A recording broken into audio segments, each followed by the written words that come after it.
नमस्कार, digital Marathi info या आपल्या चॅनलवर तुमचे स्वागत। मित्रांनो, गेल्या 5 ते 6 महिन्यापासून नमो शेतकरी सन्मान निधी योजनेच्या हप्त्याच्या प्रतीक्षेत असलेल्या शेतकऱ्यांना नमो शेतकरीचा 8वा हप्ता वितरित करण्यासाठी आणखीन काही दिवस प्रतीक्षा करावी लागणार आहे। 23 मार्च 2026 नंतरच हा हप्ता शेतकऱ्यांच्या बँक खात्यात जमा केला जाणार आहे। मित्रांनो, 16 मार्च 2026 रोजी राज्य शासनाच्या माध्यमातून नमो शेतकरी सन्मान निधी योजनेचा 8वा हप्ता वितरित करण्यासाठी 1774 कोटी रुपयांची मंजुरी देण्यात आलेली आहे। हा हप्ता GR आल्यानंतर साहजिकच गुढीपाडव्यापूर्वी शेतकऱ्यांच्या बँक खात्यामध्ये ही रक्कम जमा केली जाईल अशा प्रकारची शक्यता निर्माण झाल्या होत्या। तशा प्रकारच्या बऱ्याच बातम्या सुद्धा वर्तमानपत्रांच्या माध्यमातून देण्यात आलेल्या होत्या। परंतु मित्रांनो, हा हप्ता पुढील आठवड्यामध्ये वितरित केला जाणार आहे।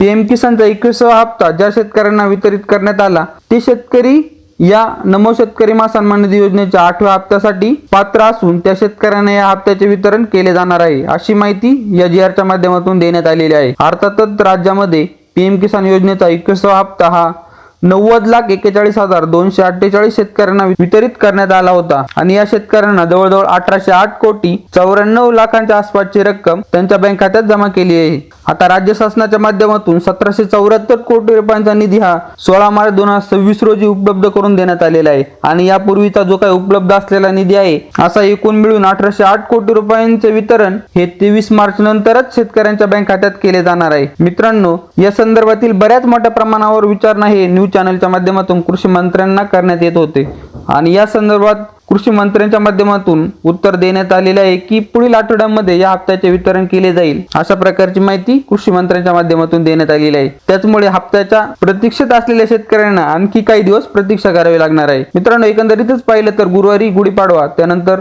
रमजान आणि रविवार या सर्वांच्या पार्श्वभूमीवर सलगच्या आलेल्या सुट्ट्यामुळे हप्त्याचे वितरण होणे शक्य नाही असे सांगण्यात येत आहे। परंतु एकंदरीत शेतकरी गेल्या अनेक दिवसांपासून मोठ्या प्रतीक्षेत आहे। 8व्या आणि 9व्या हप्ता एकत्रितपणे दिला जाईल अशी अपेक्षा होत्या आणि यामध्ये आता येणारा जो काही 8वा हप्ता आहे तो सुद्धा आणखी पुढे ढकलल्यामुळे साहजिकच शेतकऱ्यांमध्ये एक नाराजीचं वातावरण आहे। आता शेतकऱ्यांना जो काही 8वा हप्ता मिळणार आहे तो 23 मार्च नंतरच मिळणार आहे। ही महत्त्वपूर्ण माहिती आपल्या शेतकरी मित्रांपर्यंत नक्की शेअर करा। धन्यवाद। जय हिंद, जय महाराष्ट्र।